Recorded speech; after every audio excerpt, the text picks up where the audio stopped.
very good morning to all. Myself Hobby Cruyff from the Mathematics Icon channel, your mathematics teacher. So in this lecture, we are going to start a very new chapter from the application of differentiation, and that is the mean value theorems. Okay, and I think this is the last part of this application of differentiation chapter. Okay, so after that we will start the another chapter. It may be integration or some algebraical part. Okay, so in this chapter, actually in this mean value theorems, two theorems are being discussed. Okay, first theorem is Rolle's theorem and the second theorem is Lagrange's mean value theorem. Okay, so that means regarding these two theorems, various questions and various concepts are being discussed in this chapter. Okay, and whatever the theories and whatever the characteristics and whatever the properties regarding the Rolle's and the Lagrange's mean value theorem are being discussed in this class and are being discussed in this chapter. Actually, the different questions, different types of functions, I think will be solved by using the properties of Rolle's theorem and the Lagrange's mean value theorem. दो theorem लेके यहाँ पर discuss किया गया, दो theorem, Rolle's theorem और Lagrange's mean value theorem, और दोनों ही थ्योरम जो है दैट मींस कुछ ना कुछ फंक्शन के ऊपर जो है डिपेंड करता है, फंक्शन के ऊपर ही काम करता है. फंक्शन मतलब एफएक्स होता है, आप लोग जानते हैं. ठीक है, तो ये दोनों थ्योरम का स्टेटमेंट्स जो है बहुत ही इंपॉर्टेंट होता है. आपको क्वेश्चन में बोला जाएगा कि state Rolle's theorem, state Lagrange's mean value theorem, only the statement for 2 marks. Okay, so very important, I think very important concept. So देखो, there are two theorems.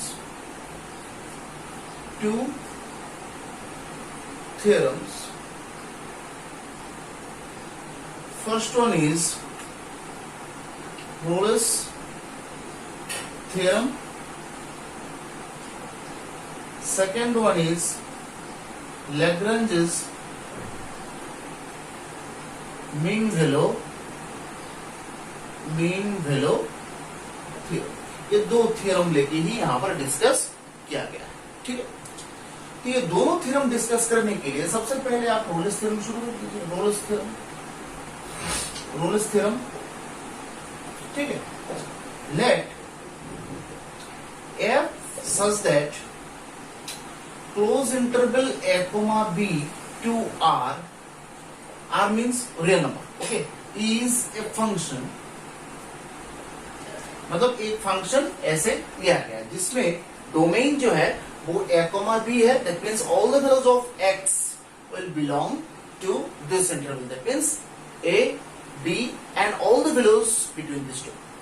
Okay, and the output set is r. that means all the outputs will be the real number. Okay, so if you have this function, then Mr. Rolle's states that first one, fx, that means the output value is continuous at close interval a comma b. जो fx होगा, that means जो output होगा वो continuous होगा किस point में, that means किस interval में, close interval a comma b. ये फर्स्ट प्रॉपर्टी है इसका रोल्स थ्योरम. सेकंड प्रॉपर्टी है fx जो है is differentiable at open interval a comma b. That means Rolle's ये बोल रहा है कि डिफरेंशिएबल होना चाहिए किस पॉइंट में, ए और बी में नहीं. दैट मींस एंड पॉइंट्स में डिफरेंशिएबल नहीं चेक करना है. यहाँ पर डिफरेंशिएबल जो है वो होगा नहीं. बीच में जो वैल्यूज हैं, ए और बी के बीच में जो वैल्यूज हैं वो सब में डिफरेंशिएबल होना चाहिए. अब डिफरेंशिएबल होना चाहिए, that means in every point slopes will be exist. That means the tangent slopes you can find. You can draw the tangents at every point which are lying between A and B, that means A और B के बीच जो जो points lie करेगा सब में मैं tangents draw कर सकता हूं, ठीक है, बट एंड पॉइंट्स में नहीं कर सकते हम लोग A और B, इसलिए यहां पर ओपन इंटरवल दिया गया, A और B इंक्लूडेड यहां पर नहीं है, ठीक है। तो यहां पर जो है A और B के बीच जो वैल्यूज होगा, जो पॉइंट्स होगा, वो सब पॉइंट्स में हम लोग टेंजेंट्स ड्रॉ कर सकते हैं and also we can find the slope of the tangent as well. Okay, so fx is differentiable at open interval a, b। अगर ये दोनों कंडीशन सेटिस्फाई हुआ, थर्ड है f of a equals to f of b, that means for both the endpoints, the output values must be same. That means, according to the Rolle's theorem statement, f of a and f of b must be same, must be equal. Whenever this this output values for this for two different input values will be equal, then the Rolle's theorem is applicable. Okay, just after that I think you can apply this Rolle's theorem as well. And points में कुछ ना कुछ interval तो दिया जाएगा question में। अब interval में जो फर्स्ट पॉइंट रहेगा उसमें आप निकालेंगे, देखो ये फर्स्ट पॉइंट है ना, है तो f ऑफ a, इसमें आउटपुट क्या होगा f ऑफ a, और b पॉइंट में आउटपुट क्या होगा f of b। That means interval तो कुछ ना कुछ क्वेश्चन में तो दिया जाएगा, आप f ऑफ a और f ऑफ b निकालेंगे। If they are equal then C एक पॉइंट है किस इंटरवल में, ओपन इंटरवल में, A और B के अलावा जो मिडल में पॉइंट है उसका बात कर रहे हैं, ठीक है। C एक पॉइंट होता है A, B इंटरवल में, where f dash C equals to 0 होगा, f dash C equals to 0 होगा। और f dash C, what do you mean by f dash C? If you are finding the first order differentiation of any function, that means what? You are finding the tangent slope. dy by dx and this tangent slope both are equal. Am I right or not? So that means यहाँ पर at x equals to C point, that means x का value जब C होगा, ये तो x का values ही है ना, A और B डोमेन वैल्यूज है ना, डोमेन सेट है तो यहाँ पर तो जो जो वैल्यूज आप चूज करेंगे वो सब x का वैल्यूज ही होगा। तो यहाँ पर C जब x का वैल्यू होगा तब C पॉइंट में जो टेंजेंट आप ड्रॉ करेंगे उस टेंजेंट का स्लोप जो होगा वो 0 के साथ इक्वल होगा। अब now you tell me when the slopes will be equal 0, whenever the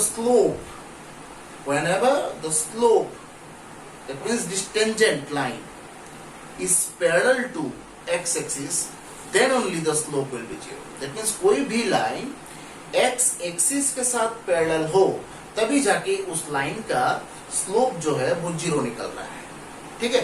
तो that means यहाँ पर at x equals to C point, the first order differentiation is 0. That means what? This first order differentiation means tangent slope. तो अगर यहाँ पर tangent slope 0 आ रहा है, that means what? Tangent is parallel to x-axis. Just you can write here tangent, ये लिख के रखो, tangent is parallel to x-axis. That means जहां पर भी हम लोग ड्रॉ करें, दैट मीन्स एटलीस्ट ऐसे लिख रखो, कम से कम एक पॉइंट आपको मिलेगा ए और बी के बीच जहां पर ये जो टेंजेंट है वो एक्स एक्सिस के साथ पैरेलल होगा। यही रोलेस थ्योरम का स्टेटमेंट है। अब if you want to actually represent this Rolle's theorem geometrically, then how can you represent this Rolle's theorem by geometry? Okay, just let's see. तो इसके लिए एक फिगर तो आपको ड्रॉ करना पड़ेगा, है कि नहीं? तो देखो ये है, तो यहाँ पर A है और यहाँ पर सपोज B है, ठीक है। अब A और B के बीच एक कार्व है, A और B के बीच एक कार्व है।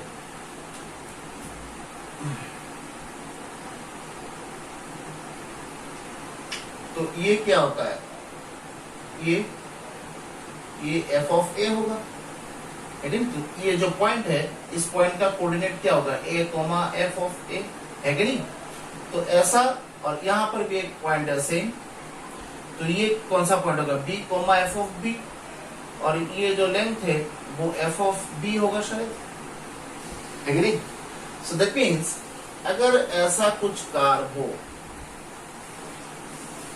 ऐसा a और b के बीच ऐसा कुछ कार हो, ये कार है, ठीक है, जिसमें देखो f ऑफ a और f ऑफ b सेम है। दैट मीन्स अगर मैं एक लाइन ड्रॉ करूं,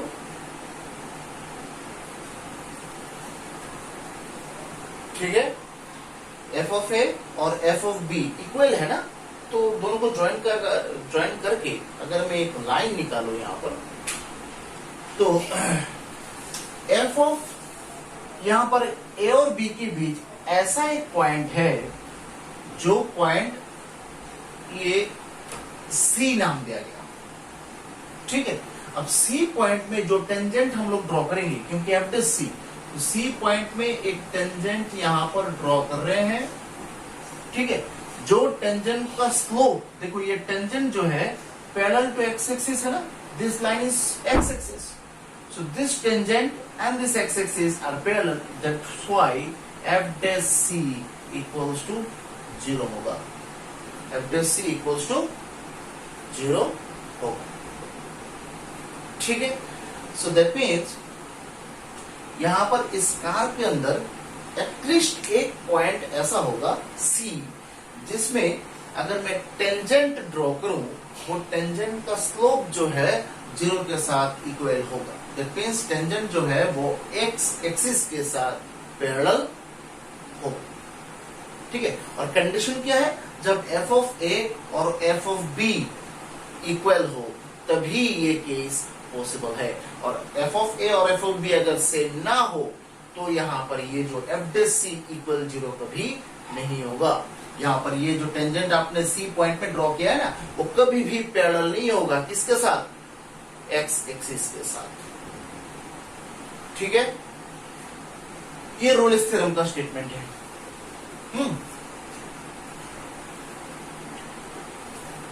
अच्छा, यहां पर एक चीज और भी हम लोग बोल सकते हैं, देखो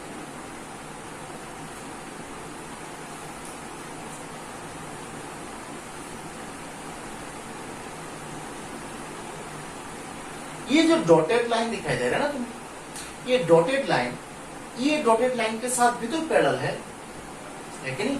अब ये जो डॉटेड लाइन दिखाई दे रहा है ना तुम्हें, ये डॉटेड लाइन का स्लोप क्या होता है, डॉटेड लाइन का स्लोप क्या होता है, यहाँ पर ये डॉटेड लाइन का स्लोप क्या होता है, दोनों एंड पॉइंट्स तो आपको पता ही है। अब दोनों एंड पॉइंट्स आपको पता है तो स्लोप कैसे निकालते हैं, y2 minus y1 by x2 minus x1, y2 minus y1 by x2 minus x1। तो यहां पर देखो तो m इक्वल्स टू देखो ये y2 minus y1 f of b minus f of a by x2 minus x1, that means b minus a, ऐसा होता है ना स्लोप इसका, इस लाइन का, है कि नहीं। अब ये जो लाइन है इस लाइन के साथ पैरेलल है, सभी तो यहाँ पर x एक्सिस के साथ पैरेलल ही है।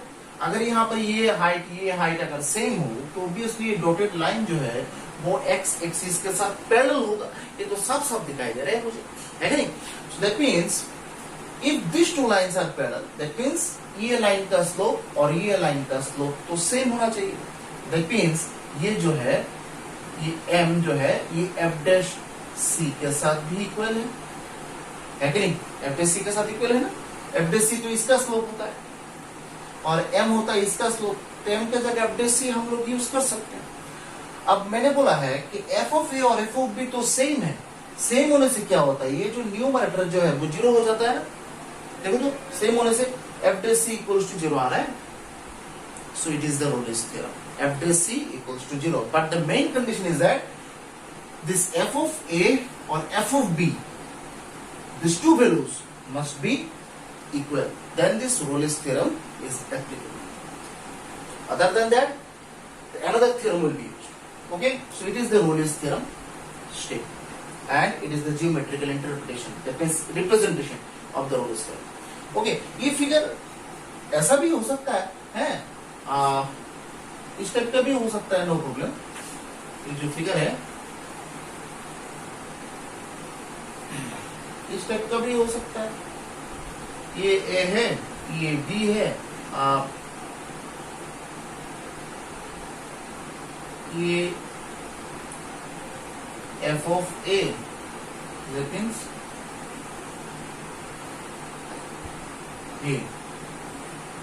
ये एफ ऑफ बी और ये पॉइंट है सी. ऐसा भी हो सकता है.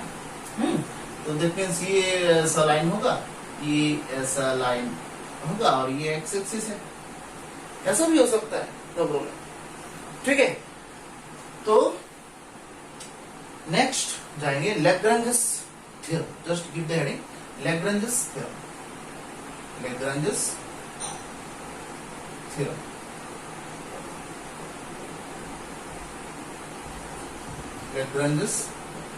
लैग्रांजेस थ्योरम का स्टेटमेंट एक ही है. जस्ट यहां पर f of a not equals to f of b होगा और एफ डैश सी जो है वो कुछ देर पहले लिखा था ना, f dash c equals to क्या होगा, f of b minus f of a by b minus. कुछ देर पहले लिखा है मैंने. तो दैट मीन्स यहां पर अगर मैं जियोमेट्रिकली रिप्रेजेंट करना चाहूं उसको लैग्रांजेस को, तो देखो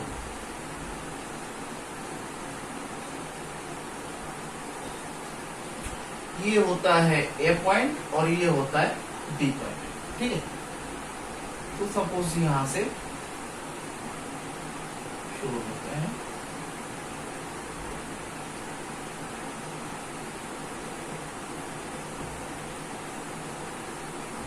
ठीक है, ये एफ ऑफ बी है, सॉरी. ओके, तो ये F of A. That means this point is a comma f a and this point is b comma f b. Okay, so here you can see f of a or f of b are not equal. Okay, so now if you draw the straight line joining this f of a, these 2 points,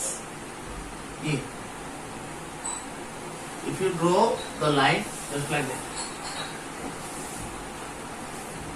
okay, and this line slope is what, this dotted line slope is what, f of b minus f of a by b minus a, y2 minus y1 by x2 minus x1. इस line का slope होगा, ये जो dotted line है इसका slope. Okay, now next, at least one point c will be lying between this lying on this interval which is given in the question a comma b, where this f dash c, that is c point में जो tangent आप draw करेंगे वो c point में जो tangent है वो किसके साथ इक्वल होगा, ये जो डॉटेड लाइन का जो स्लोप है इसके साथ इक्वल होगा. दैट मींस ये ऐसा कुछ लाइन. ठीक है, तो ये C पॉइंट है, तो ऑब्वियसली C पॉइंट में कोई भी लाइन अगर आप ड्रॉ करें उस लाइन का स्लोप क्या होगा, f डैश C होता है. ठीक, अब ये जो लाइन और ये लाइन पैरेलल होगा, है? तो पैरेलल होने से क्या होगा, f dash C equals to f of b minus f of a by b minus.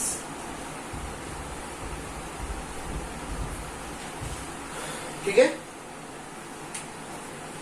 सो ये होता है geometrical representation of the Lagrange's theorem. तो what is the basic difference between this two theorems, Rolle's theorem and this Lagrange's theorem? In Rolle's theorem f of a and f of b are equal, but in the Lagrange's mean-value theorem f of a and f of b are not equal, they are different, they have the different values. And for that, if you are finding the slope of a line joining these 2 points, that means a comma fa, b comma fb, the slope becomes m equals to f of b minus f of a by b minus a. And just using this concept, if you draw another line at the point C, which is lying between A and B, f dash C will be the slope of that line, and f dash C and this line, actually these two lines are parallel lines. Okay, so if two lines are parallel, then their slopes will be equal. So first this line slope is already found, and second line slope is f dash C. So that this will be the equality for the Lagrange's mean value theorem. Okay, so Rolle's theorem, f dash C equals to 0. Lagrange's mean value theorem, f dash C equals to f of b minus f of a by b minus a. That is the real step. Now, if you just write an example. Example एक लिखो. Verify Rolle's theorem for the function. Verify Rolle's theorem for the function. Verify Rolle's theorem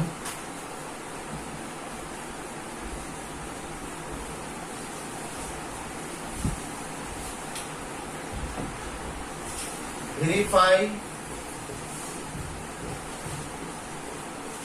Rolle's theorem for the function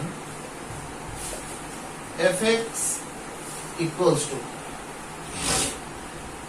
x into x minus 1 whole square, x into x minus 1 whole square plus 5. Okay, on interval दिया गया है 0,1. So this is the interval and it is the given function. Okay, so that means how can you verify this Rolle's theorem? So here fx equals to x into x minus 1 whole square plus 5. That means fx equals to x square minus twice x plus 1 plus 5.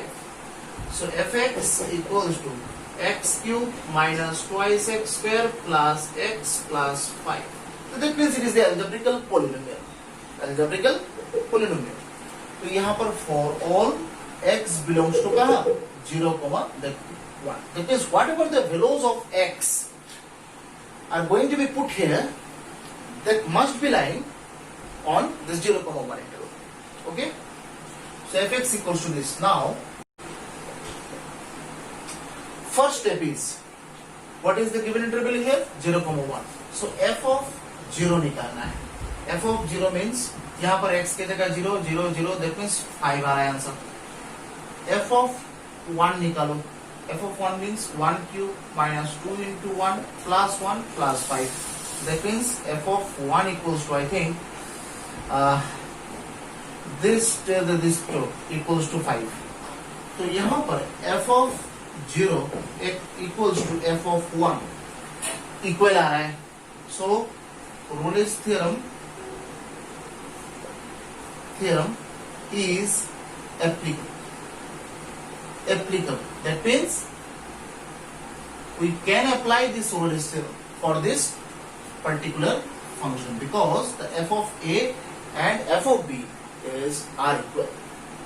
Okay, Rolle's theorem is applicable. Now our next step is, now f dash x निकालना है. ये fx है, यहाँ से मुझे f dash x निकालना है. So f dash x means 3x square minus 4x plus 1. 3x square minus 4x plus 1. Now after getting this first order differentiation, our next target is to find a point C between A and B where the slope of the tangent will be what? 0. So f dash x, what is that? Actually, it is a given curve. Okay, and if you are finding the first order differentiation, just like your tangent normal, just remember this tangent normal chapter. Okay, so just given.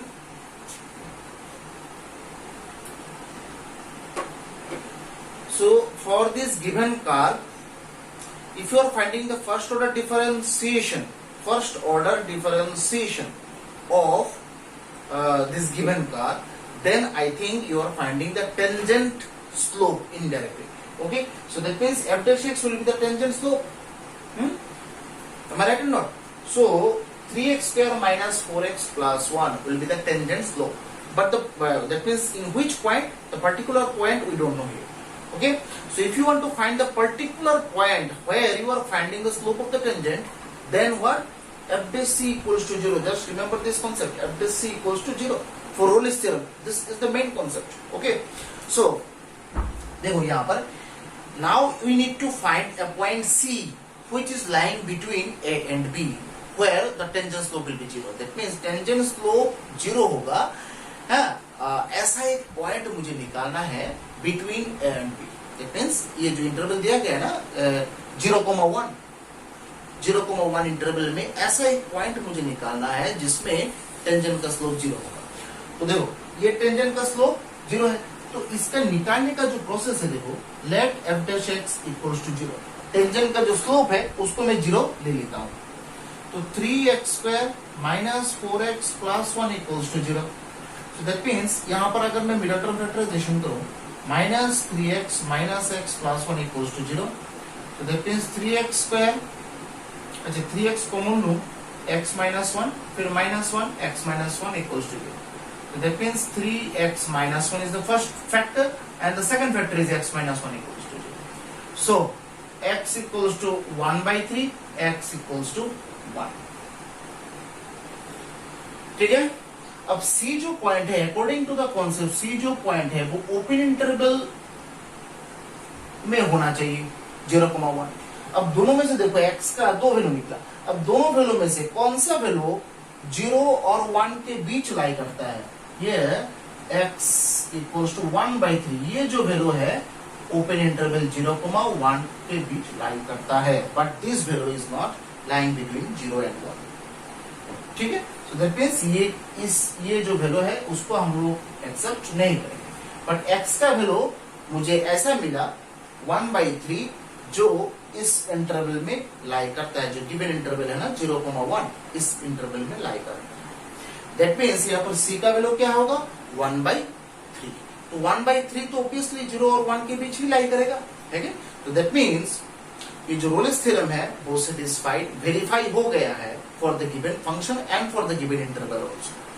ठीक है ना. तो जो जो यहाँ पर Rolle's theorem का statement है सब यहाँ पर वेरीफाई हो गया है. दो चीज बाकी है, कंटिन्यूअस और डिफरेंशियल. Continuous and differential. ये जो आपने फंक्शन यहाँ पर लिखा है ना fx equals to this, fx equals to this. उसके बाद अब पॉइंट नंबर 1 देके लिखिए. पॉइंट नंबर 1 यहाँ पर पॉइंट नंबर 1 देके लिखिए. fx इज, ये पूरा हो गया ना कैलकुलेशन, तो ऐसे लिखो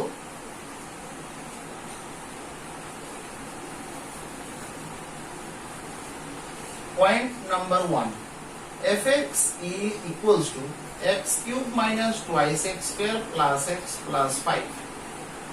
ठीक है. ये देखो एक पोलिनोमियल है, एल्जेब्रिकल पोलिनोमियल. और एल्जेब्रिकल पोलिनोमियल कंटिन्यूअस जो है होगा ही. Okay. Actually this polynomial x का कुछ भी वैल्यू यहाँ पर पुट करो, fx का यहाँ पर डेफिनेट वैल्यू ही मिलेगा, अनडिफाइंड वैल्यूज तो यहाँ पर नहीं मिलेगा, है कि नहीं. तो यहाँ पर ये जो for all x belongs to fx is continuous because fx is algebraical polynomial. ठीक है. ये algebraical polynomial है. ठीक है. तो कोई भी अल्जेब्रिकल पोलिनोमियल हो वो कंटिन्यूअस होगा ही गिवन इंटरवल में. ठीक है.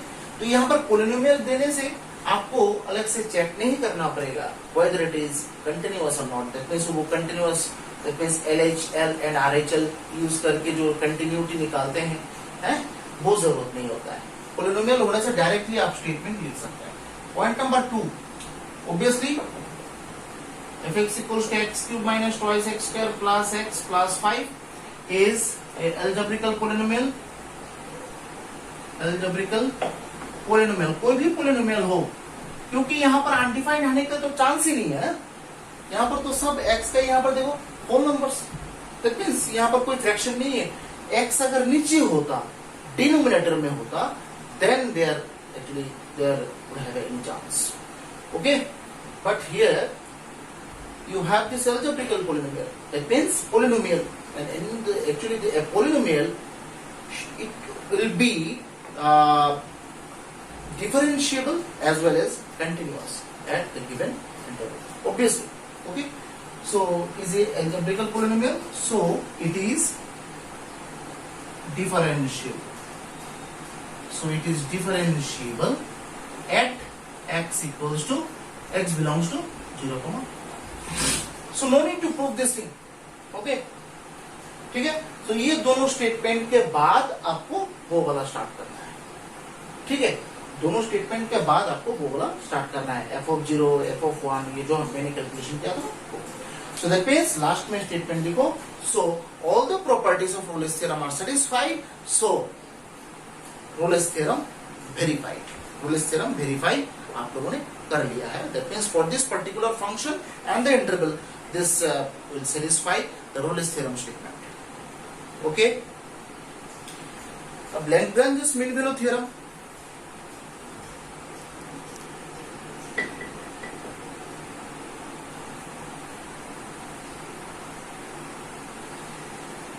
Lagrange's mean value theorem के लिए क्वेश्चन लिखो. Verify Lagrange's mean value theorem for fx equals to. Verify Lagrange's mean value theorem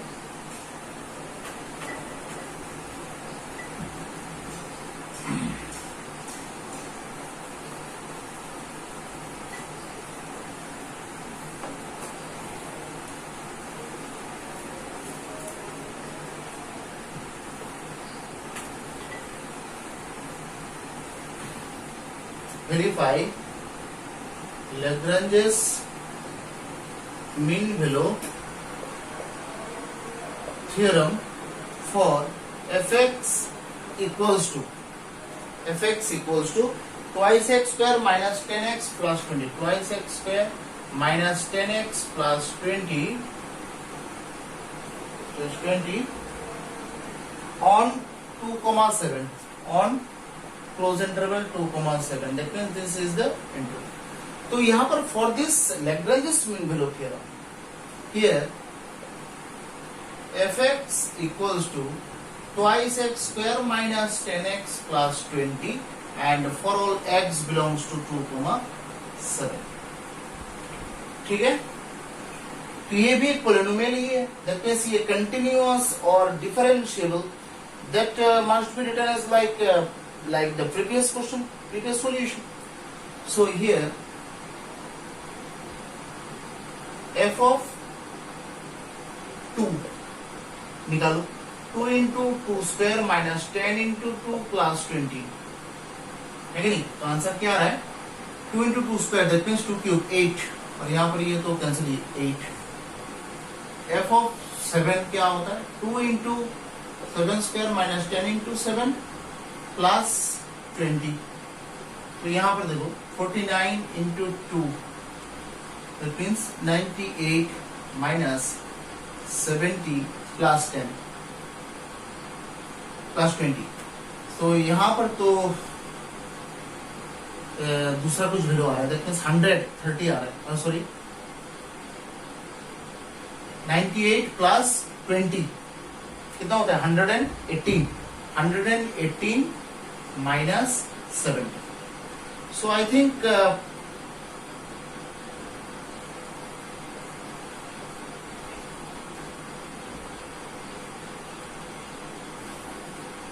48. So here f of 2 not equals to f of 7. So Lagrange's, यही तो Lagrange's का main है, Lagrange's mean value theorem applicable. now you can proceed. Now you can proceed to the further step. Okay? So Lagrange's mean value theorem is applicable. No? Now, point number 1. fx equals to twice x square minus 10x plus 20 is a polynomial.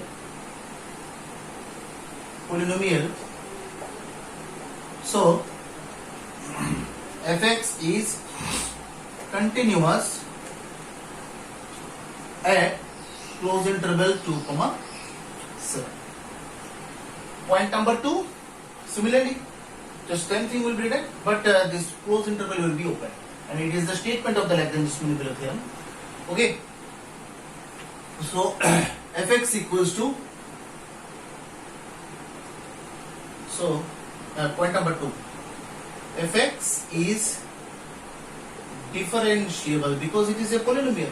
Okay, no need to prove this thing. Differentiable at open interval 2, 7. Okay, now you need to find a value of c which is lying in the given interval 2, 7. Okay, so for that you need to find f dash what? C. That means f dash x पहले निकालो, c तो बाद में निकलेगा. f dash x. Now f dash x equals to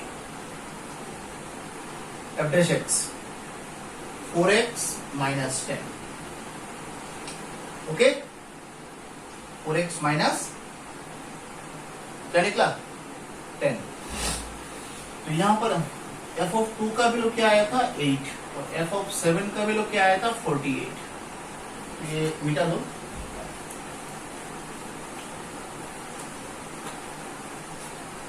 ठीक है. Now next step is c का value मुझे निकालना है. f dash x equals to 0 तो नहीं है. It is not the Rolle's theorem because the slope is not equal to 0.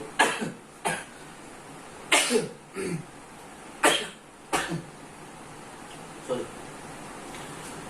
According to the Lagrange's mean value theorem, the slope will not be 0. Okay, so this slope must be equal to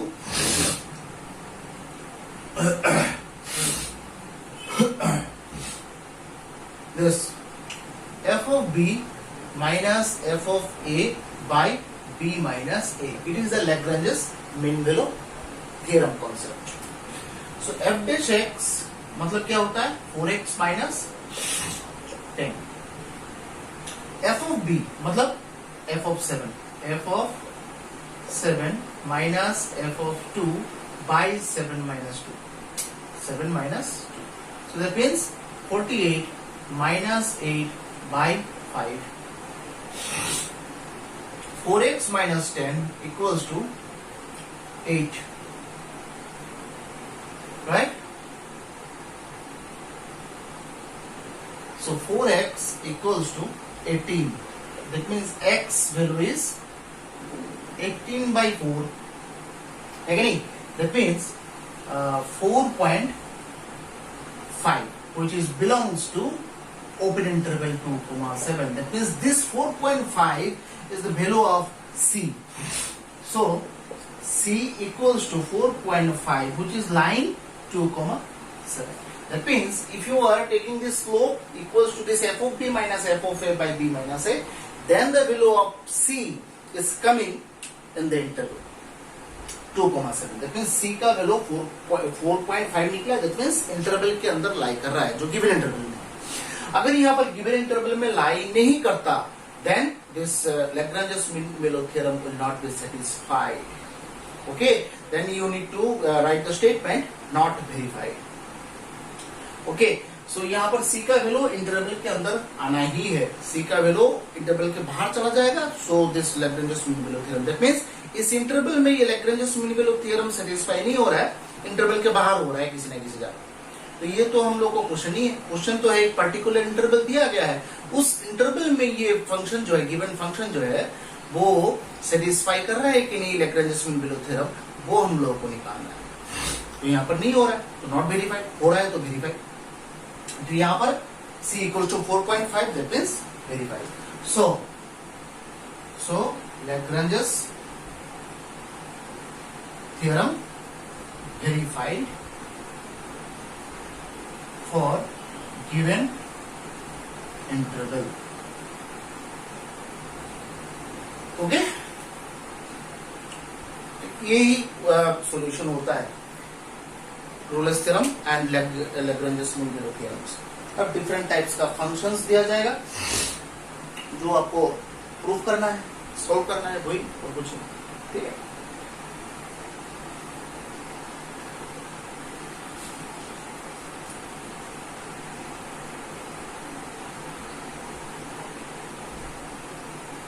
देखो question लिखो, it is given that the function it is given that the function it is given that the function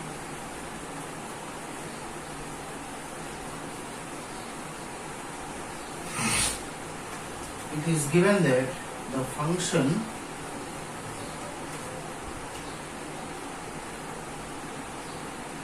it is given that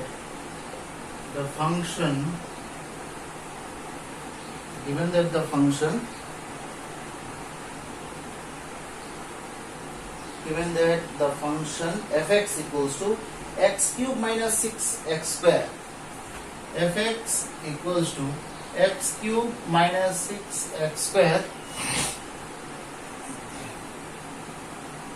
plus ax plus b on close interval 1, 3 satisfies Rolle's theorem.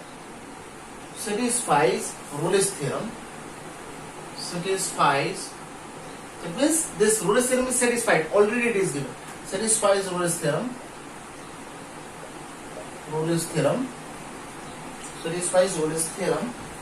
with C equals to 2 plus 1 by root 3. Okay, find A and B. Okay, it is the given question. So according to this question, Rolle's theorem is already satisfied and the function is given. Value of C 2 plus 1 by root 3. Just you need to find the value of A and B here. So fx equals to x cube minus 6x square plus ax plus b.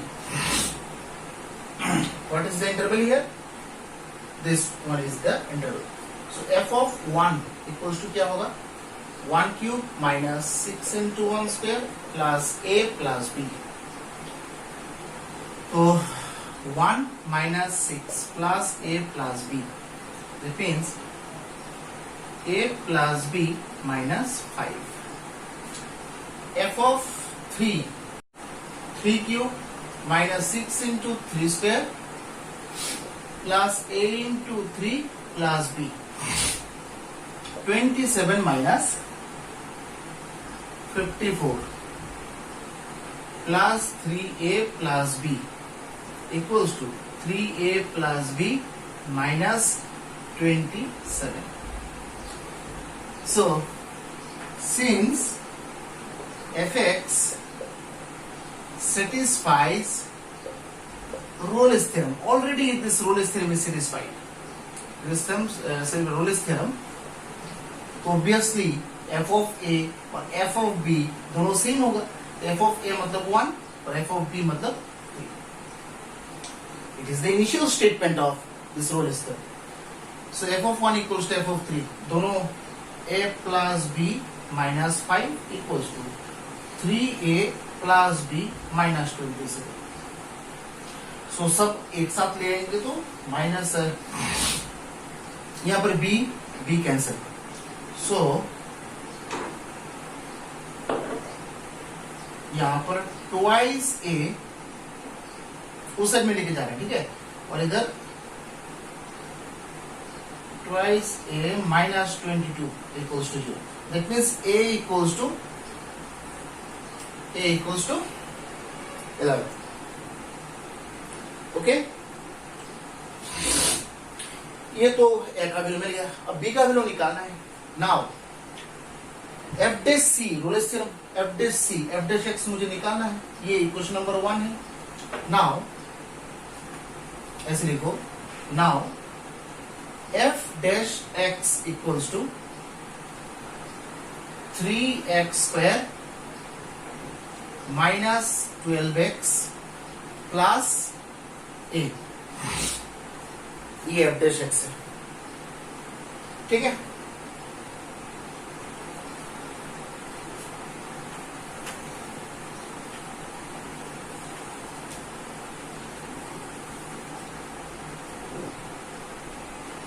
Now f dash x equals to thrice x square minus 12x plus a. ए का value हम लोगों ने already निकाल के रखा है. 3x square minus 12x plus 11. Okay, ठीक है. और ये जो है now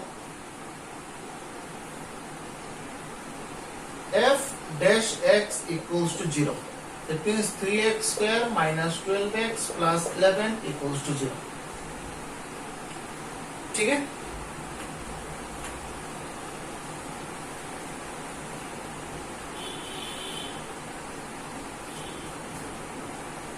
Here x equals to 2 plus, question क्या है, 2 plus 1 by root 3, 2 plus 1 by root 3, f dash 2 plus 1 by root 3 equals to 3 into.